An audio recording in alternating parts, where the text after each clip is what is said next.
Yo, what's up guys, Alf here, and today I'm going to be doing a new video in the Under the Meta series where I have a look at a deck that I think is very strong and has a lot of potential, but isn't quite tier 1 for whatever reason. I'm going to be looking at all the card choices, the weaknesses of the deck as well, and then we've got some gameplay at the end so you guys can see the deck in action as well. And now very quickly before I get into it, there's going to be an importable deck list down in the description if you want to try the list out for yourself. And also if you're an MTG Zone Premium member, I've already done a full deck guide article about this list with a bunch more details, sideboard guide, how I tweak the deck for best of one as well. So if you're a premium member and you're interested in that, I'll have a link to that down in the description as well. And then finally, I just wanted to quickly say sorry for the delay getting this video out. I was hoping to get this out a couple of days ago, but I kept having issues with my audio interface cutting out while I was recording. So thankfully I've got that fixed now though, so we should hopefully back on the regular upload schedule from now on. But anyway, with that all out of the way, this is my Golgari Broodscale Eldrazi combo deck in Historic. And as you can see from the screenshot here, I'm currently 17-5 with the list, which is a pretty decent win rate.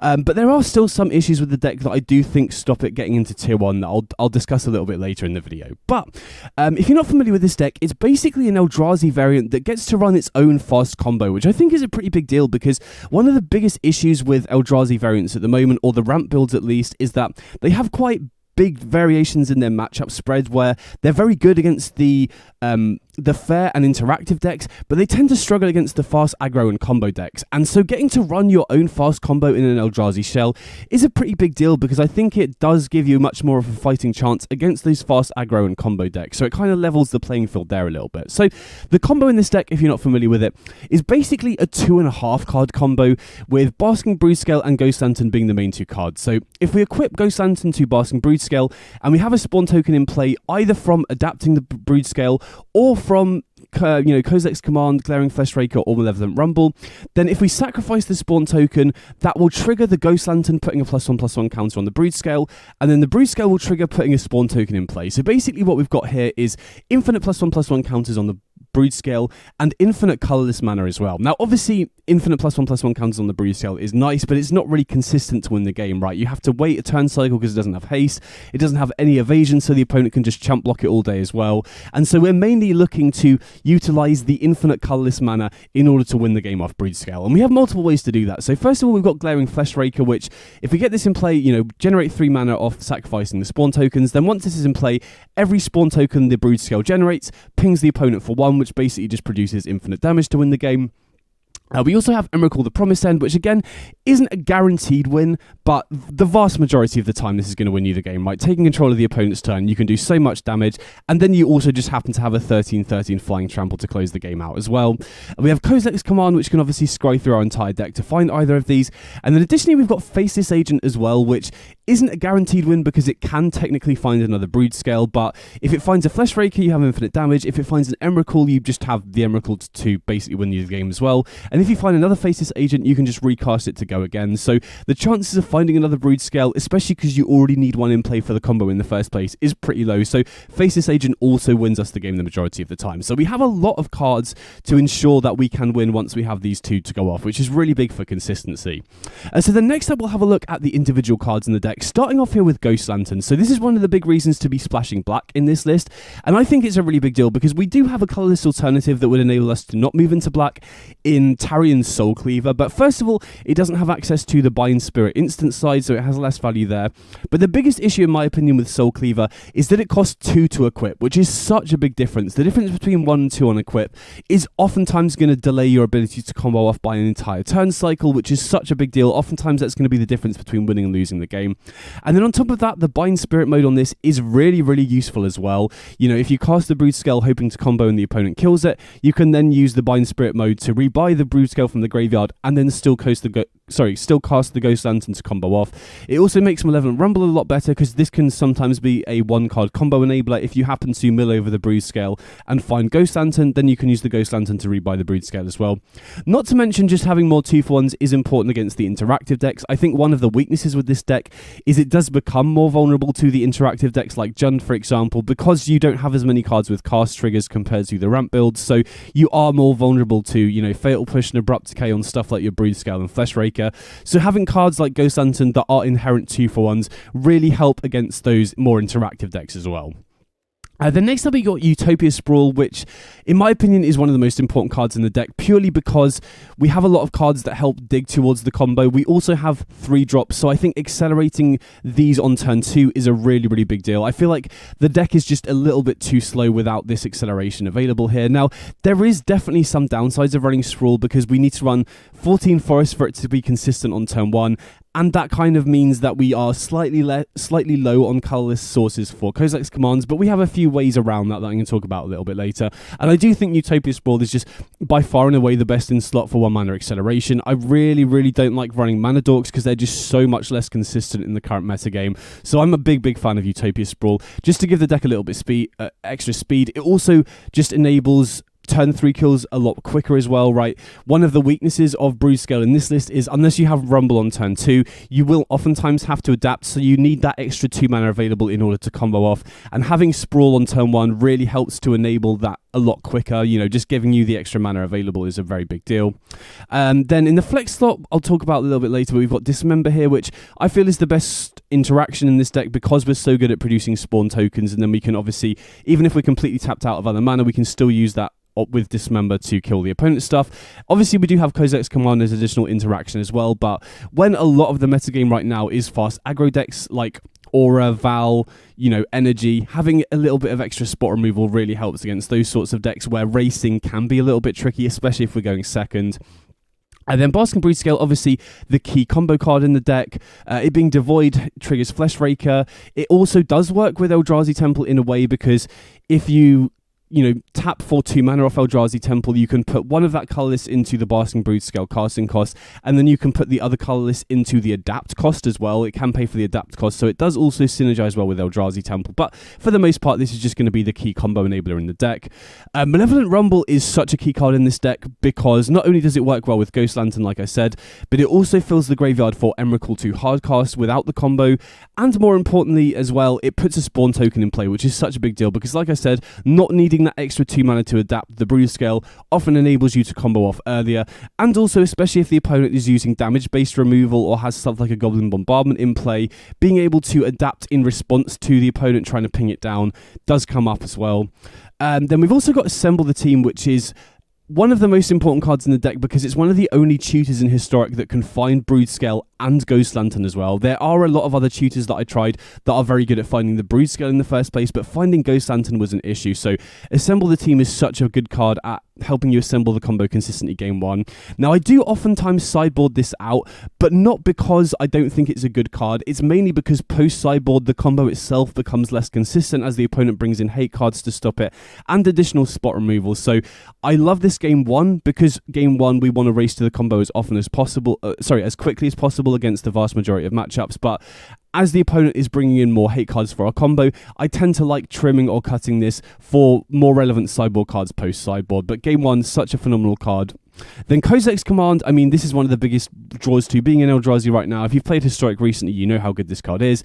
Gives you very flexible removal, graveyard hate. The ability to produce spawn tokens is obviously great at accelerating, but also very good here to, enable the Broodscale combo earlier. Main deck graveyard hate is huge as well. So this card is really nice. Now, like I said, there is some issues in terms of the mana base since I do prioritize getting 14 forests for Utopia Sprawl, we only have Waste and Prismatic Vista which can get it, Eldrazi Temple and Llanowar Waste as colorless lands.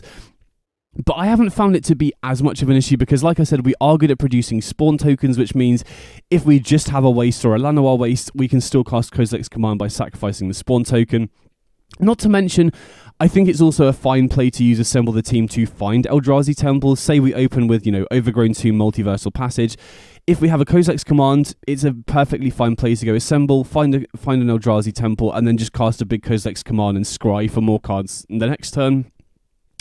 And obviously also you can find Eldrazi Temple off Malevolent Rumble as well. So there is a little bit of inconsistency with the Kozilek's Command, but we have enough ways around it where I don't think it's too much of an issue really.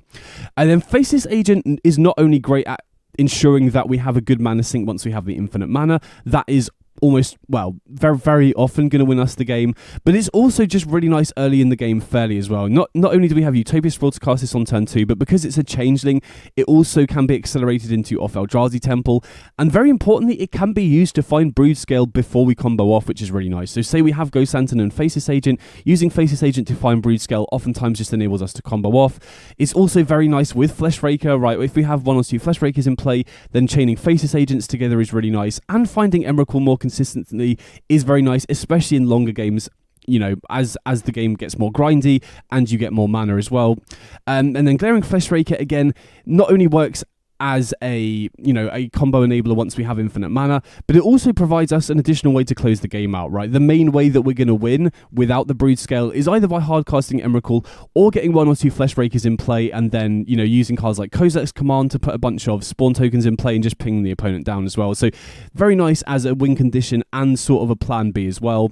And then Emrakul the Promised End, obviously, again, good mana sink for the combo, but also we do have multiple ways to enable this fairly. We do have a lot of mana acceleration in the deck between Utopia Sprawl, Malevolent Rumble, Kozilek's Command, Glaring Fleshraker, Eldrazi Temple, and obviously, you know, we're filling the graveyard with cards like Malevolent Rumble. We have Prismatic Vista that puts lands in the graveyard very easily as well. So obviously not every matchup you're going to be hardcasting Emrakul, but if the game does go long, you can very easily hardcast this, and we can find it more consistently, even though it is a 2 of off cards like Assemble the Team, Malevolent Rumble, and Faceless Agent as well, which is pretty nice.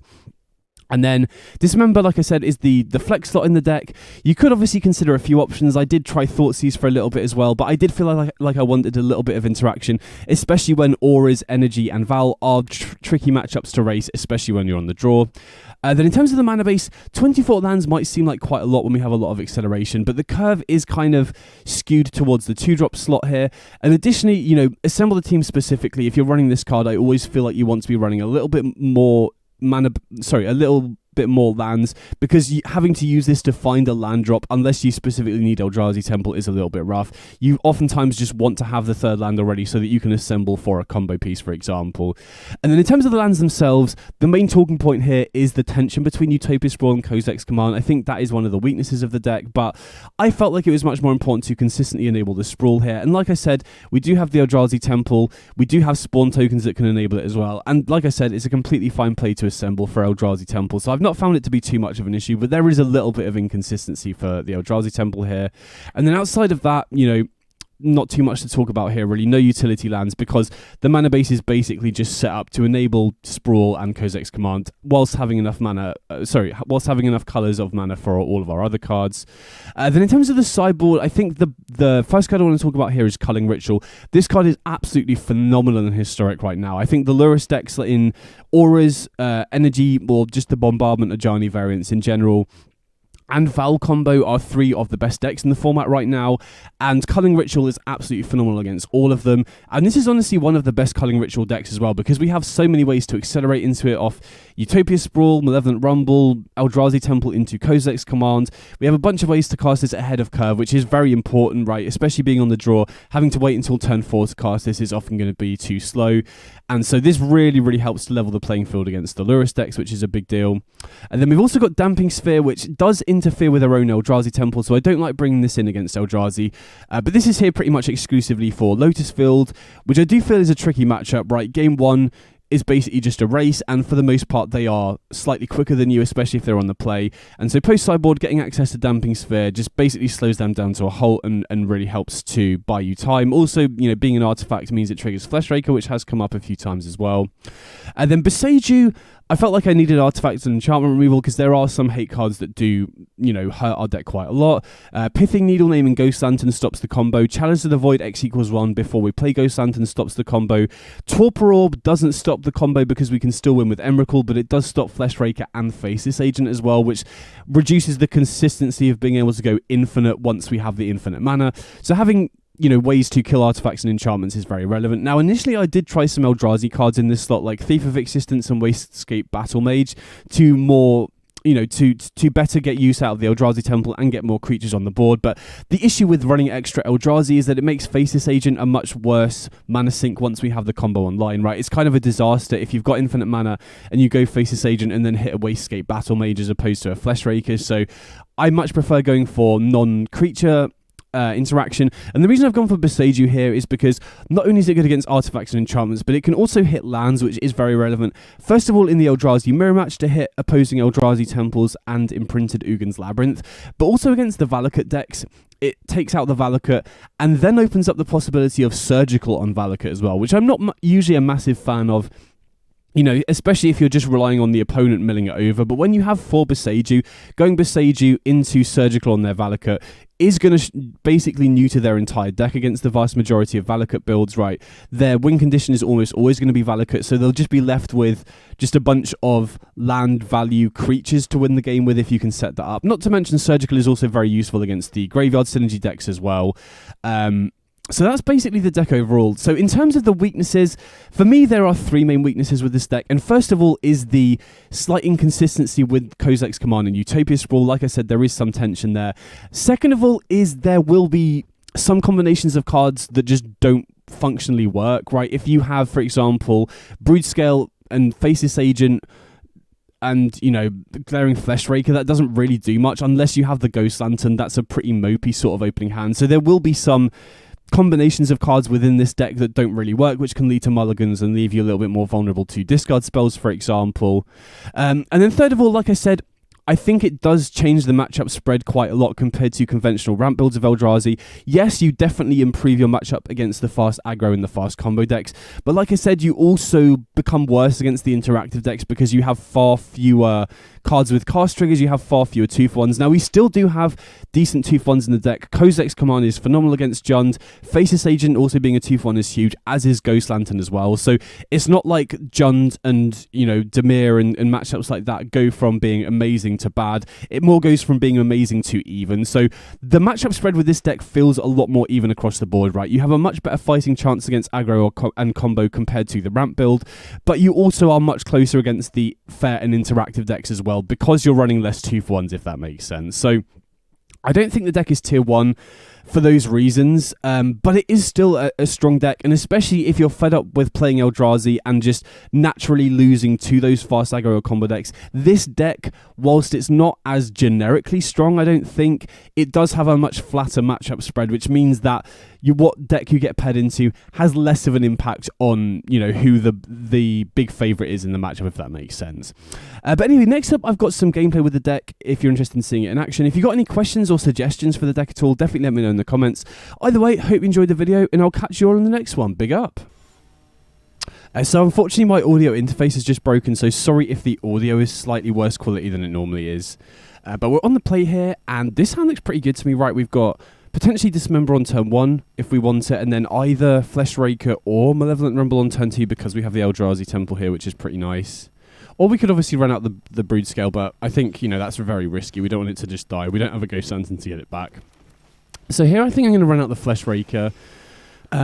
The opponent is on Overgrown Tomb, so there's a chance they're on Jund here, which would make this risky if they have something like an Abrupt Decay.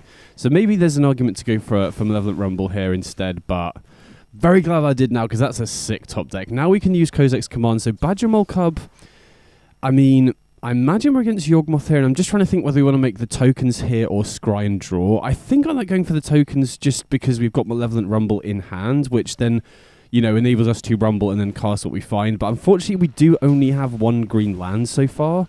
So maybe we're supposed to scry to try and find another green land to unlock our hand a little bit more. But worst comes to worst, we can always use Rumble to try and find a green land, which I think we're pretty likely to. And then we can go Rumble into Rumble. And if we find colourless cards, we can cast what we find. Now I'm just trying to think whether we want to use Dismember on the land or not. The opponent gets it back though, right? Even if the Badger Mole Cub is dead. So I think I'm going to hold on to the Dismember here. So we'll see what the opponent has. Okay, they got a Rumble of their own. And wow, okay, that's a pretty good hit, right? They get Yawgmoth into the yard, and they get access to Soul Cauldron as well. So they could potentially just cast the Soul Cauldron and start giving the Yawgmoth ability to their other creatures. Okay, they have Badger Mole Cub, and it looks like they're missing land drops here, which is big for us. But unfortunately, they do have 2 creatures with counters on, which means they'll have multiple creatures that can use the Yawgmoth. So here, this is kind of awkward because, like I said, we've only got 1 green land. So I think what we're going to do is lead on Malevolent Rumble, see what we find. You know, if we find a Ghost Lantern, then we can kind of go off next turn. If we don't, we find a green land, which we do here, then we can go for Assemble the Team this turn. Just debating whether we want Llanowar Wastes to give us an extra colourless source, but I doubt Yawgmoth is going to have any land destruction, so I think with Eldrazi Temple we don't really need any more colourless lands here. And then I'm going to go for Assemble the Team and just try and find Ghost Lantern. Obviously the opponent having access to the Yawgmoth ability might make comboing off a little bit difficult. And I think we probably want to kill the Badger Mole Cub here just because they already have 2 creatures in play that it's essentially doubling the mana off. Not to mention as well that they're likely going to use the Soul Cauldron next turn anyway. And this is why I like having Dismember here, because it's, you know, castable off the spawn tokens, which we are pretty good at generating. So now we've gotten rid of the Badger Mole Cub. The only thing I'm worried about here is them going Soul Cauldron into another 2 creatures, because then they can stop us from comboing off. If they end the turn with just 3 creatures, then I think we can play through that. Now, obviously, the issue is that they can potentially kill the Flesh Raker, which does get rid of our win condition. But if the opponent doesn't realise that we can adapt the Broodscale, there's a chance that they go after the Broodscale to stop us equipping the Ghost Lantern, in which case we should be good to win here. Okay, they do. Thankfully, they don't have a 4th creature, which would be a real issue. So now, I think we're basically good to set up an infinitely big Broodscale, or potentially win if the opponent doesn't realise that we can adapt. Which they might not, because it's not a very common deck, right? So I'm going to run out the Ghost Lantern first. I mean, you could maybe make the argument to going for the Broodscale first, just in case they kill it. But, you know, as long as we keep the mana open to adapt, they can't kill it with just 3 creatures in play. And I want to use the Eldrazi Temple mana because we can use the Eldrazi Temple floated mana here in order to adapt the Broodscale, because it's an activated ability. So we'll equip the Broodscale, and that'll be interesting to see if the opponent goes after the Broodscale here or the Flesh Raker. Okay, they go after the Broodscale. That's perfect. So we should be good to win here then, right? Unless I'm missing something. So I think we let the first counter go on, right? I don't think it really matters the order we do this, because we have multiple spawn tokens. So presumably they sack the Hierarch here. And they do, so we can now adapt the Broodscale, put it out of range of the Yawgmoth, and just start the combo loop. So one little trick here is when you sacrifice the spawn tokens, if you press this space bar instead of take action, that will speed it up a little bit. Okay, opponent just scoops up, so yeah, we got there nice. So opponent could have gone after the Flesh Raker there if they'd realised we could adapt, but I think we're still in a good position. So Culling Ritual looks good here.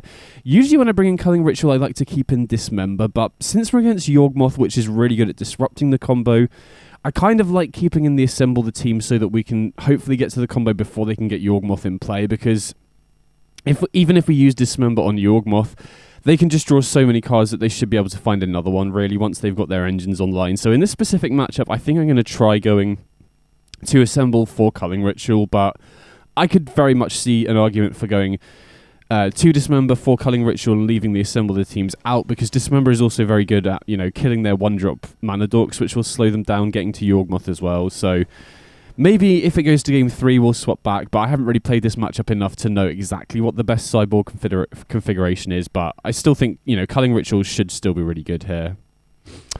Okay, this is an interesting hand. So we've obviously got no coloured mana, but we've got turn 2 Kozilek's Command plus, you know, a draw step to hopefully find it. Oh, wow, okay. Double Eldrazi Temple, so we can go Kozilek's Command X equals 2 next turn, which should hopefully find us, you know, hopefully we can scry a green and a black source to the top so that we can Culling Ritual. Okay, there's Badger Mole Cub. So they have access to 2 more mana here still, so pretty explosive start from the opponent. Okay, Prosperous Innkeeper, I mean, now we would love to be able to get Culling Ritual off quickly. Although another Kozilek's Command isn't bad here, honestly. I think we do have to scry and draw because we really do want to enable Culling Ritual as early as possible. And to do that, we really need a green source as our or green or black source as our next land, which we don't find. Unfortunately, that's a little bit rough. I mean, we could Kozilek's Command X equals 2 again to scry to find our next land before we play the land for the turn. But I'm worried about them getting Yawgmoth here. Okay, another Cub. And they still have, what, 5 mana here? Okay, Sephiroth. So that's not as bad as Yawgmoth, obviously, but it looks like they've got a lot of mana and not much to do with it. So I think we're probably better off targeting the Sephiroth here, but I would love to find a green or black land.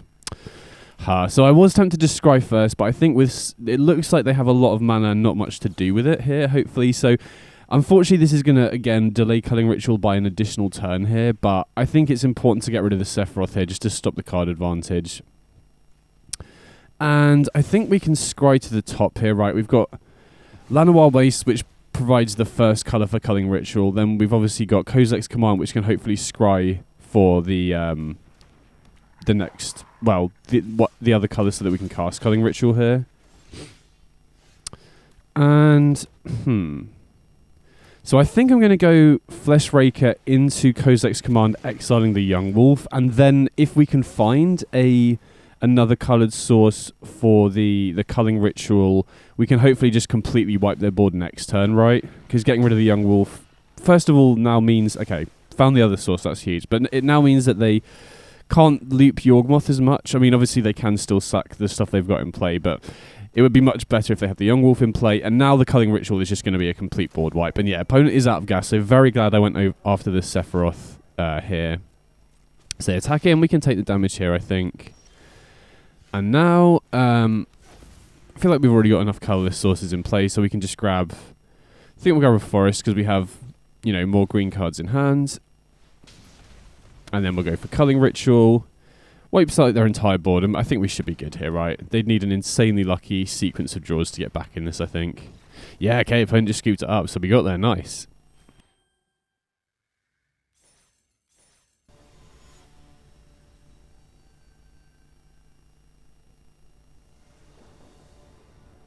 Okay, so we're on the play here. And yeah, I think we can keep this, right? We got Ghost Lantern, Rumble, Flesh Raker, Kozilek's Command is always a nice opening as well. And between, you know, the potential ramp from Kozilek's Command and the ramp and graveyard filling from Malevolent Rumble, depending on the matchup, we might be able to get to a point where we can hardcast this Emrakul as well. Okay, so Luris Concealed Courtyard makes me think we're probably against Mardu Auras. But it could also potentially be Mardu Energy, I guess. I think we'll lead on Rumble just to see what we hit here, because although, I don't know, if we go for Assemble the Team, we've got a good chance of finding Broodscale, but I feel like we want the Spawn token in play, and because it just speeds up our ability to combo. Although they do have the Fatal Push, okay. So that's a little bit annoying. Now I kind of do wish I'd gone for Assemble the Team, but again, we didn't know they had Fatal Push. I wasn't even sure what they were on. Okay, Ocelot Pride. So, likely against Mardu Energy or Mardu Sacrifice, not a deck I've seen in a while. Okay, we do find the Broodscale here, which is huge. And then we'll play the Overgrown Tomb tapped. And then we don't quite have enough mana to go off next turn, right? We need... they have Juggernaut Peddler. Okay, that's rough. They'll presumably take the Broodscale here then, unless they have creature removal. No, okay, they do take the Broodscale, which makes sense. And we can't cast Kozilek's Command yet. But, you know, if we use Assemble the Team to find Eldrazi Temple, we could. We also do find another Broodscale, though. And, do we want to play the Broodscale here is the question. It's super risky, but I think we basically just force them to have removal here, right? If they don't have interaction, we just win next turn. Okay, they do have interaction, and it's Fragment Reality, and we don't have a 1-drop either. So that's a little bit rough, but I feel like in the situation we're in, we kind of had to go for it there, because otherwise, you know, if we miss our land drop next turn, we can't combo off. And we did find our land drop, but I feel like the opponent would have just held mana open for Fragment Reality if we hadn't done that. So here, I think we probably just have to go for Kozilek's Command, right? We can exile one of the Ocelot Prides and put a bunch of blockers into play. Okay, so the Esper Sentinel, so that we're kind of forced to do this now so we don't give them an extra card. So this is pretty nice because we can block the Ocelot Pride if they attack with it, and then sacrifice to deny them the life gain, which is pretty big here to slow them down. I'm just trying to think, can we potentially win if we just hardcast Emrakul next turn? But honestly, I'm not sure we can, because they've gone too wide. Right, if we keep all of our creatures here, they're going to you know, put a bunch of tokens into play off the Ocelot Pride. We cast the Emrakul, control them for a turn, you know, attack him with the Ocelot Pride, and then they just attack around it for lethal potentially. Okay, we do have Fleshraker into Fleshraker, which, you know, does get us on the board, does make their Ocelot Pride worse. And, you know, we've got Juggernaut, which will put 2 more blockers into play next turn. But we are down to 5, and they already have so many creatures in play that if they have any sort of interaction here, I think we're in real trouble. And we're kind of forced to block the Juggernaut Peddler as well, so... yeah, I think we need to find Broodscale off the top here. Is basically our only out. I mean, we will get a token off the Fleshraker if we do draw Broodscale here. Okay, there's Lurus. And if they do Juggernaut Peddler, actually, we lose our win condition. So even Broodscale off the top doesn't necessarily do... although, no, we've got Fleshraker in play, what am I saying? So even if they go Peddler, get rid of Emrakul here, if we go, you know, Broodscale off the top, or even, you know, assemble the team into Broodscale, we should be good, because we'll get a spawn token off the Fleshraker when we cast the Broodscale, because it's devoid. So we need to find Broodscale, rumble into Broodscale, or assemble into Broodscale. Okay, that's not going to do it, but at least we had an out there, and I felt like, you know, they had a pretty good opening compared to what we had. So post-sideboard, this is absolutely a Culling Ritual matchup. Dismember, again, I don't know, like, I don't feel it's as strong against this sort of deck where they're going wide pretty quickly. And also Assemble the Team can obviously be used to find Culling Ritual, so... again, a lot of matchups, especially against decks like Auras, I like to keep in the Dismember and cut the Assemble the Teams, but... since the opponent's deck looks like it's very focused on going wide, it wouldn't surprise me at all if they're running a Giant Bombardment, if they're running Amped Rapture and stuff, which outscales our single target removal pretty well. So this hand, I mean, obviously we don't have a Forest for Utopia Sprawl, but we can go Lantern into Rumble, which I think is an okay opening. Again, I mean, they are likely to have removal for the Lantern. We obviously saw Fragment Reality. They could have Static Prison as well. But I still think it's just, you know, mana efficiency above all else in this matchup. You know, there are arguments to maybe holding on to the Ghost Lantern to get a creature back from the graveyard, but I think we're better off just getting the Ghost Lantern in play, because if we then find a Broodscale off the Rumble, it helps comboing off so much more, right? It means we just have less mana investment in order to go off. Okay, Sentinel's a bit annoying because... obviously, we kind of forced to go for Rumble this turn, so we do give them a card here, which is a little bit rough. But again, if we find Broodscale here, we're in business. And we do, that's sick. But it is all face up, right? The opponent knows we have the combo. I guess they don't know that we've got a win condition as well. And looks like they're just going to pass back here, which is a little bit annoying. They do have the Peddler. That's rough. So we do lose the Broodscale here, presumably. But we do, you know, Faceless Agent can potentially find it, and then we still have Emrakul as the win condition. Not to mention an infinitely sized... okay, Culling Ritual's nice. But yeah, I was going to say, an infinitely sized Broodscale is also going to be tricky for them unless they have Fragment Reality. So, unfortunately, we didn't find a Broodscale. But we do have the Culling Ritual here, although if they do kill the spawn token, we don't have enough mana to cast it, which is a little bit rough. Okay, they attack with the Peddler. I think we'll just take the trade here. We just don't want to take unnecessary damage if we can avoid it.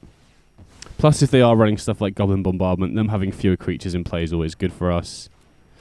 Another Peddler, so probably losing the Culling Ritual here, I'd imagine. Which again is kind of rough, but the opponent hasn't had a, you know, as fast a start this game, so... okay, Ghost Lantern's nice. Now we can rebuy creatures from the graveyard. I'm still going to run out the Fleshraker here. But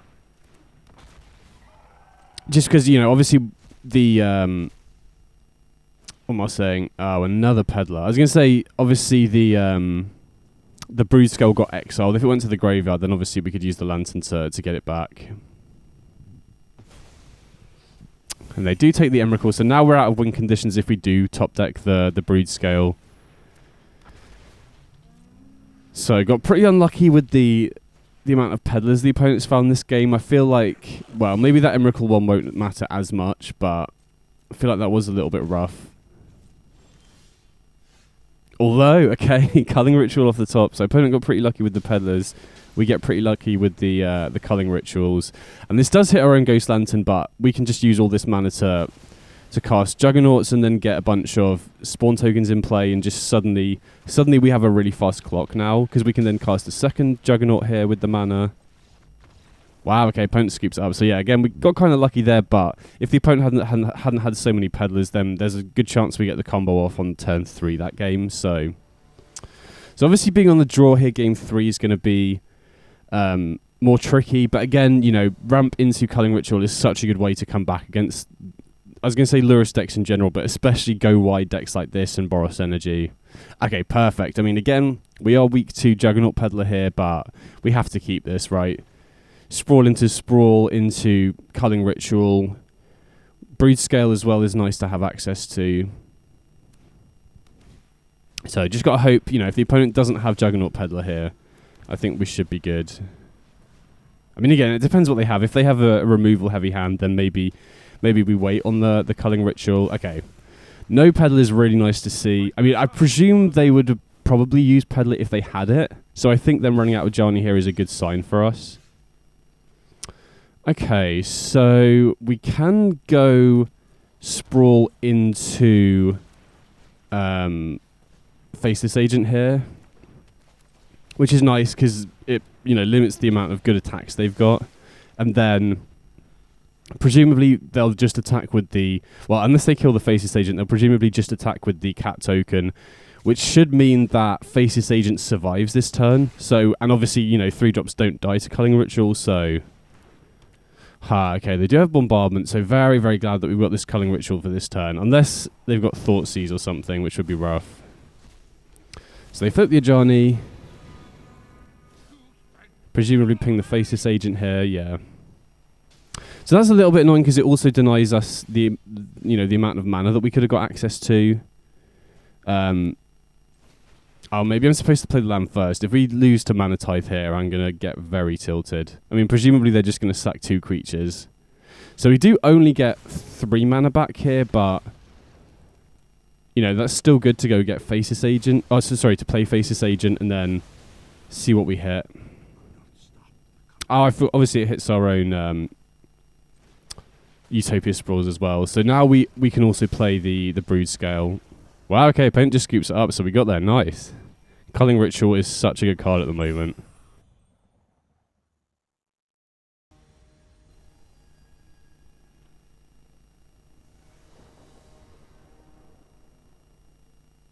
Okay, so we're on the play here. And yeah, this hand looks pretty good. Right, we can go Sprawl on turn 1. Then, you know, assemble the team plus Sprawl on turn 2 potentially, or Fleshraker if we really feel like we need to get a creature in play. So we're against a Lurrus deck here. Obviously, could be a number of things. Could be Val, could be Auras, could be Energy. Okay, and it looks like it's Energy. Interesting, okay. So I think we'll go Sprawl into assemble the team here. And I think we... Oh, I should have put that on black. Because if we're looking for Ghost Lantern here, and if I'd have put that on black, we could have played Ghost Lantern, which then enables us to combo next turn. Yikes. Okay, that's actually a big mistake on my part.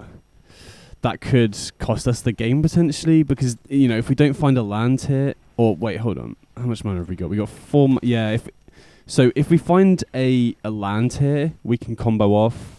If we don't, then... If we'd put the Utopia Sprawl on black, we could have comboed this turn. So, oh, that's really rough. I mean, we can at least put the Ghost Lantern into play without giving them a card off the Esper Sentinel here, and then we can obviously use Ghost Lantern to rebuy Broodscale from the graveyard if they kill it with, like, a Bombardment or a Galvanic Discharge here, but if they have Exile-based removal like Fragment Reality or Static Prison, then we're in trouble.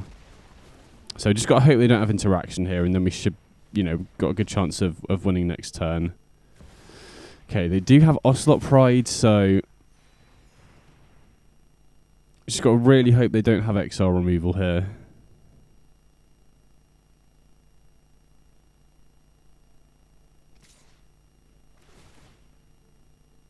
I guess even if they do have a Galvanic Discharge, they're going to wait for us to adapt the Broodscale, which at that point, we're probably too far behind in order to win with the Ghost Lantern line. I think we just got to go for it, though, right? We'll equip the Broodscale here and try and adapt at the very least. Okay, so it looks like they have an instant speed piece of removal here. There's no other reason they'd get priority otherwise, because they would need another land in play for the Sunbaked Canyon to give them priority. Oh, wow. Okay, that's absolute worst case scenario. Because now we can't even get the Broodscale back from the graveyard. So I think... I mean, unless we draw Broodscale off the top, then we basically lost this. And I mean, even then, right, we... okay, there's Bombardment. So I think we just punted that one, right? If I put the Utopia Sprawl on black, I think we win that one. So that's a little bit annoying. Here, I think I'm going to bring in Culling Ritual and cut Dismember again because, I mean, again, maybe there's an argument to keeping in Dismember here, but I think, for me, the biggest issue is that they just go wide so quickly. So spot removal, especially when it's dealing, 4 to yourself a lot of the time against the Goblin Bombardment deck, can be a little bit rough.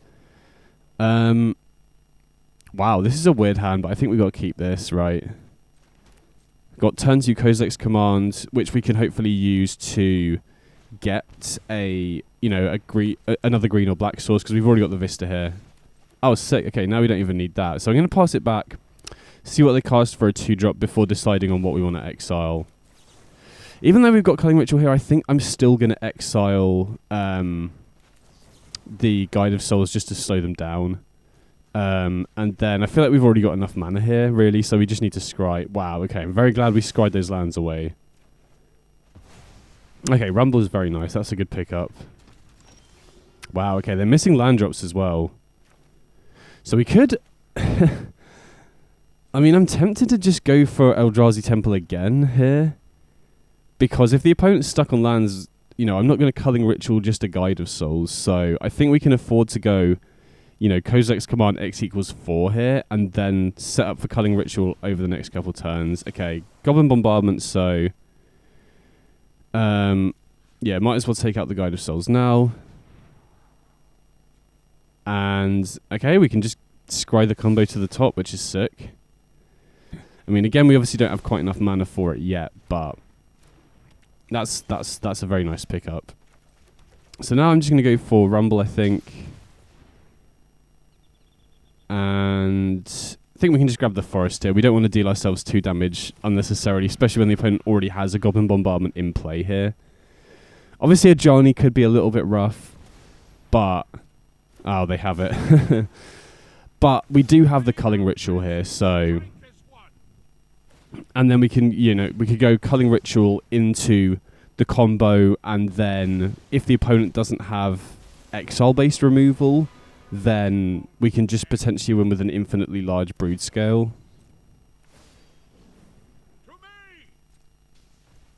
So they deal 1 damage to us, and now obviously we're just going to jam the Culling Ritual. And unfortunately we don't have any creatures in the graveyard, because otherwise we could have potentially gone, used the buyback mode of Ghost Lantern into the combo. I mean, obviously they're going to sacrifice a token here, so we're only going to get 2 mana here, actually, but... and then I think I'll play the Broodscale out. I mean, actually, maybe that's risky, because if they have Galvanic Discharge, then we lose the Broodscale. But again, then that gives us a way to use the instant mode on Ghost Lantern and get more value. Oh, no, they found the Fragment Reality. I was literally just about to say, unless they find an Exile-based removal. Okay, that's pretty annoying. Definitely not going to use the Culling Ritual. I plan to use the Culling Ritual, so I don't want to play out the Ghost Lanterns, because obviously the Culling Ritual will destroy our Ghost Lanterns if we do that. So let's hope the opponent just commits full here. Okay, they do, that's sick. And Ocelot Pride puts an extra body in play for extra mana of Culling Ritual, which is nice. Oh, another Broodscale. Okay, love to see that. So now we can crack a land, go for Culling Ritual, and now we can actually have enough mana to combo off the same turn as well. I mean, obviously we don't have a win condition here, but like I said, if they don't have a Oh, hold on. I want to make sure we use the Eldrazi Temple mana to cast the Broodscale here. But yeah, if the opponent doesn't have exile-based removal here, then it's going to be really difficult for them to win from this point, I think. Then we can adapt. And, I mean, we can dodge destruction-based removal at instant speed, so we don't need to do the loop too much here, I don't think. Okay, so they can have access to 5 energy here, right? Want to make sure we're in full control mode. Oh no, I hope we haven't missed the opportunity to crack the token. I feel like the opponent sequenced that badly. If they'd done that second discharge in response to the Broodscale trigger, they'd have been able to kill it. So actually, yeah, thinking about it, I made a mistake there. I should have just scaled it up to like 14 power during my turn. Because I think if the opponent had sequenced correctly there and used discharge in response to the Broodscale trigger to create a spawn token, they would have been able to kill the Broodscale. But even then, we've got the other Ghost Lantern to rebuy it from the graveyard, so I don't think it makes too much of a difference there. But yeah, I did make a slight misplay there, I think. And then I think I'm happy to ship it back. Again, I think the main point in the sideboard here is whether you want the 2 dismembers over the assemble the teams or not. And I think against a bombardment deck, I'm not sure I do want the dismembers in here, but I think it's pretty close. You know, there's a good argument to keeping it in, just have extra interaction, because assemble the team is quite slow, but again, you know, using it to dig for a culling ritual is such a big deal in this matchup, as is finding the last combo piece. But, you know, like you've seen, they do have a decent amount of interaction for the Broodscale, so culling ritual is probably the most impactful card here. Going into game 3, though, obviously being on the draw is going to be a little bit difficult, but, you know, having ramp into culling ritual is such a good way to come back, especially when you're on the draw. And obviously, you know, the opponent does have to kind of play a bit more carefully if, you know, they want to keep removal up to stop the combo at instant speed. Okay, I'm very happy not to see Esper Sentinel. And here, I think we'll go for black on the Utopia Sprawl, and then we can go Flesh Raker into Culling Ritual here. Although, double Esper Sentinel does mean they're going to... Well, if we play Culling Ritual on curve, they're going to draw 2, which, you know, somewhat undoes what we're trying to do with Culling Ritual, although, you know, it's a big tempo positive play for us. I wish you could produce colorless mana off Culling Ritual with this hand anyway, right? Because if we don't draw anything we can cast, we are just going to use Culling Ritual to sweep their board. Wow, and make them draw 3 now. That's a little bit rough. But, I mean, obviously we still have to just go for it here, right? Or they're just going to be able to race too easily. So yeah, we go for the Culling Ritual. They do get to draw 3, so they will, you know, presumably have a decent follow-up play. But at least we have, you know, more colorless mana now. So that next turn we can go for Kozilek's Command if we need. And since they're on a Lurrus deck, all of their threats are going to be 2 mana or less. So we'll be able to take out basically any of their creatures. What I don't want to see here is bombardment into Ajani, because if they flip the Ajani, we're in trouble. How weird. I don't think they should have cast that Seam Rip, because that just lost them an energy, and if I do find another Culling Ritual, we'll produce an extra mana. But regardless, we're definitely going to take out the Ocelot Pride here, and I think... I think I'm going to scry and draw here, because if we can find a Ghost Lantern here, we can potentially combo off next turn. Okay, don't want the Sprawl. Don't think we want the land either. I think we just want to try and get as close to the next Ghost Lantern as we can, especially because we're going to get more mana off these Flesh Rakers here. And to be honest, maybe we're supposed to, you know, go for Flesh Raker into Kozilek's Command for the win, because that is a lot of direct damage.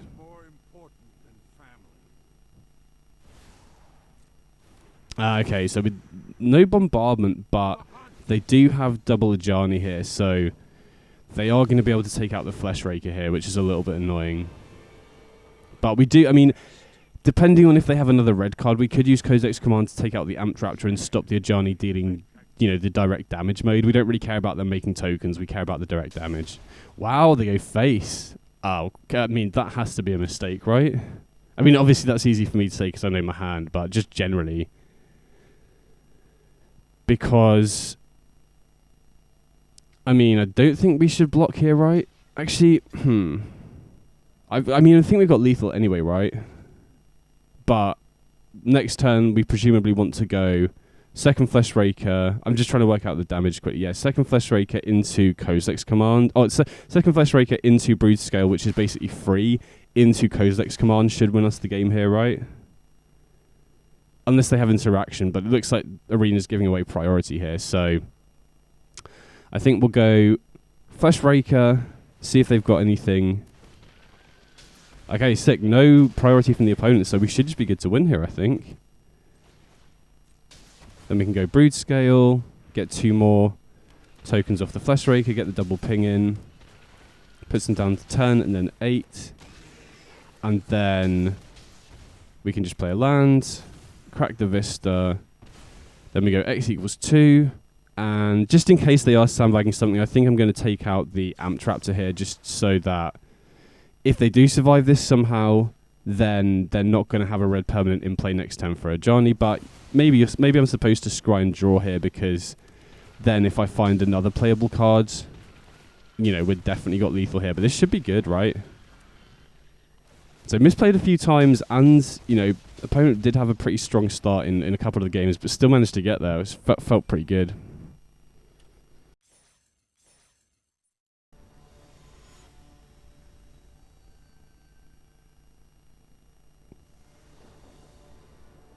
Okay, so we're going second here.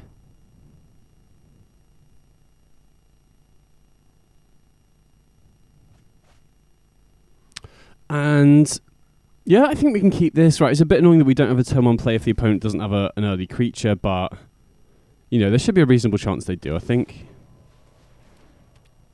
Okay, Multiversal Passage into Commercial District, so almost certainly going to be against the Valakut deck here, which I think should be a good matchup. Okay, they do have Scape Shift though, so, I mean, that is the main concern, but we should be quicker than them, I assume, right? I mean, it depends what their opening is, right? If they go 2 lands into Ice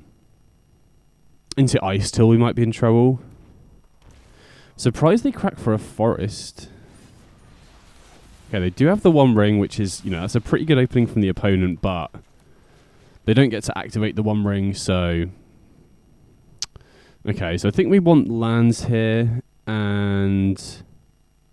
Vista gives us access to the second colourless for Kozilek's command, but I'm not really sure Kozilek's command is going to be that great here, really. I think with the Broodscale and the Flesh Raker here, we're better off trying to use Assemble to find a Ghost Lantern here and try and go for the combo as early as possible, because they definitely have the advantage as the game goes on, right? If they can get Valakut online before we can combo off, and they start, you know, holding up Prismatic Vistas to get Mountains at instant speed, then we could be in trouble.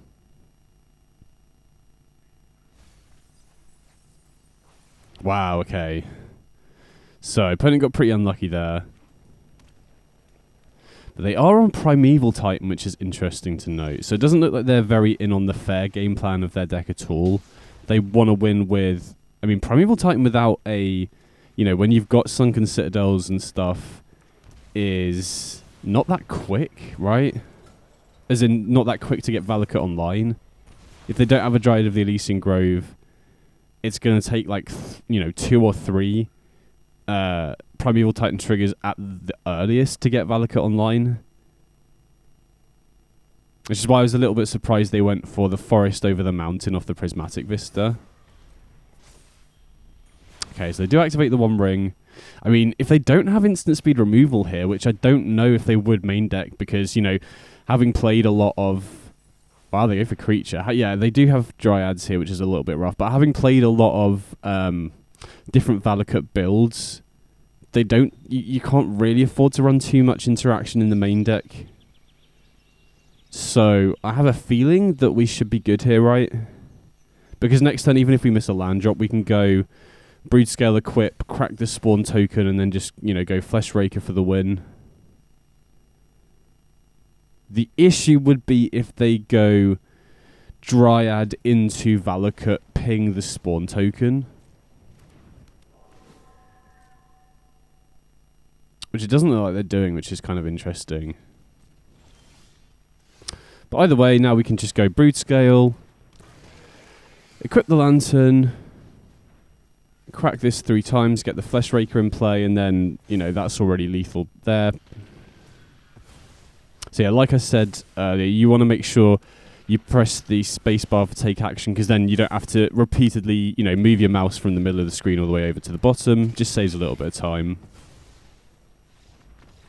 And the opponent just keeps it up, so we got there nice. So, against Valakut decks, I like bringing in usually Boseiju and Surgical, especially if they are naturally milling themselves as well, because Boseiju is obviously, you know, good to counteract hate cards. Oh, sorry, someone's at my door. Give me a second. Right, sorry about that. So, yeah, in terms of cuts, I don't think we want the Dismembers, and I think we can afford to cut Assemble the Team. And since we're bringing in 4 Boseiju, I think we can afford to cut a Multiversal Passage. That does mean we're slightly short on Forest for Utopia Sprawl. We're down to 13, but I think it's fine. And right, we're essentially bringing in 4 lands, so cutting another land isn't really too much of a big deal. But yeah, we're mainly hoping to use Boseiju to just cut the opponent off Valakut, and then once we destroy Valakut, we can then use Surgical to get it out of the graveyard. So I think we can keep this right. We've got Sprawl into Flesh Raker into Faceless Agent, and then we have got Boseiju to take out Valakut, which then makes Surgical a pretty good top deck. Again, opponent looks like they're on Primeval Titan and Scape Shift, so they could potentially play around my game plan of Boseiju into Surgical if they just sandbag their Valakuts, or if they don't draw any and they go Scape Shift, then I'm in trouble. But those are the exceptions, right? Very often they're going to play a Valakut early, or, you know, potentially mill one over. Oh, okay, we find the Surgical off the top. That's big. So we Sprawl. I think we're going to go for black here.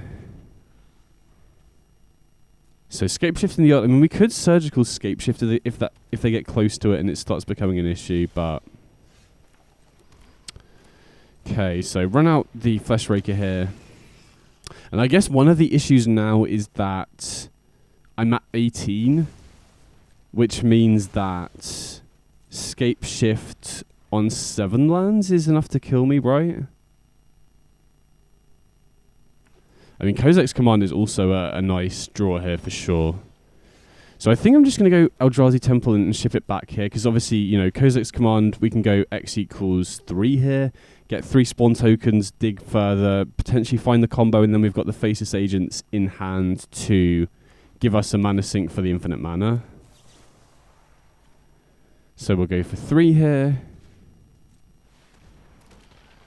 Okay, scry all these lands to the bottom, I think. We just want to try and find as much gas as possible. Wow, another land. Okay, so we do find a Broodscale. So I think we'll lead on the Faceless Agent to see what creature we find here. Another Broodscale. That's a little bit annoying.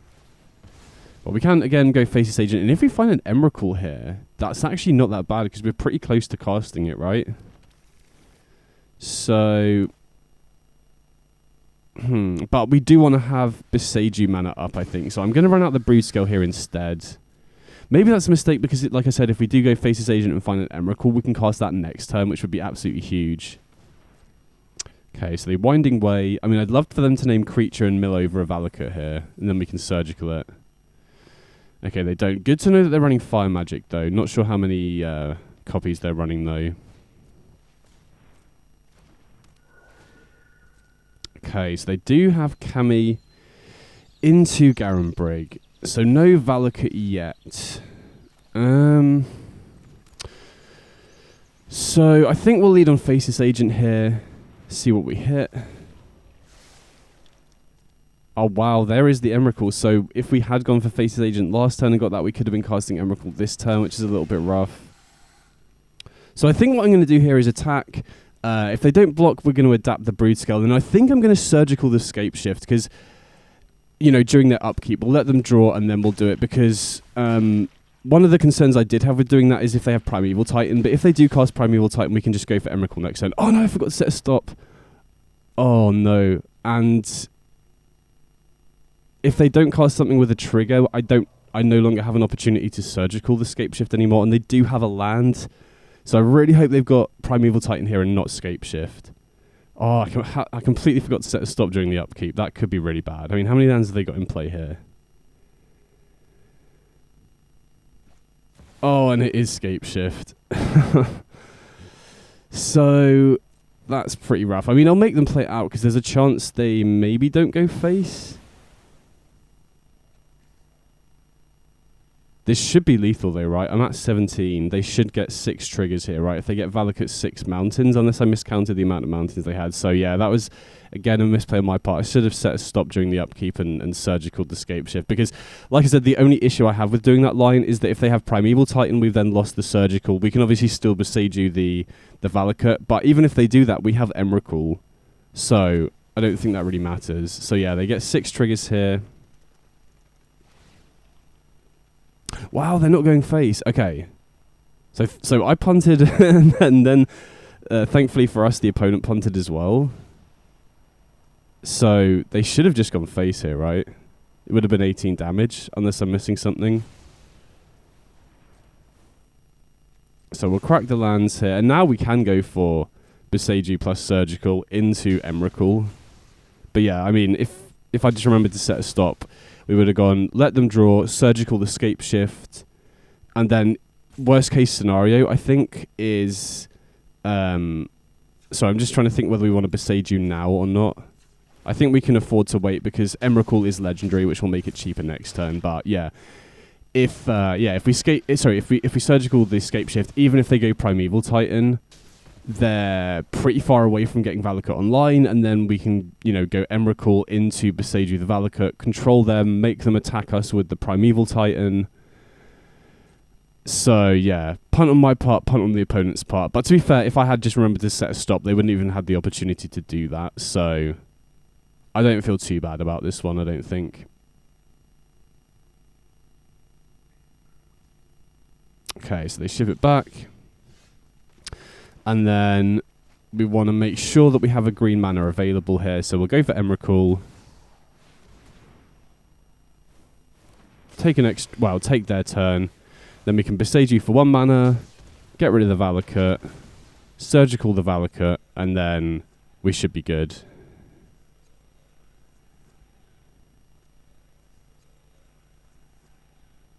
Right, I really don't think there's anything they could draw. I mean, obviously, one of the advantages of using Surgical here is that we get to see their whole deck. So we can see what they've got left here, right? So let's have a quick look. 4 Primeval Titan, not really going to be doing much without the Valakut. 1 ring could potentially be a way out, right? If they 1 ring into 1 ring into 1 ring. But again, I don't know what their win condition is, right? They're not going to be able to race us with a Primeval Titan. Yeah, okay, opponent just scooped that up. So we got there, nice.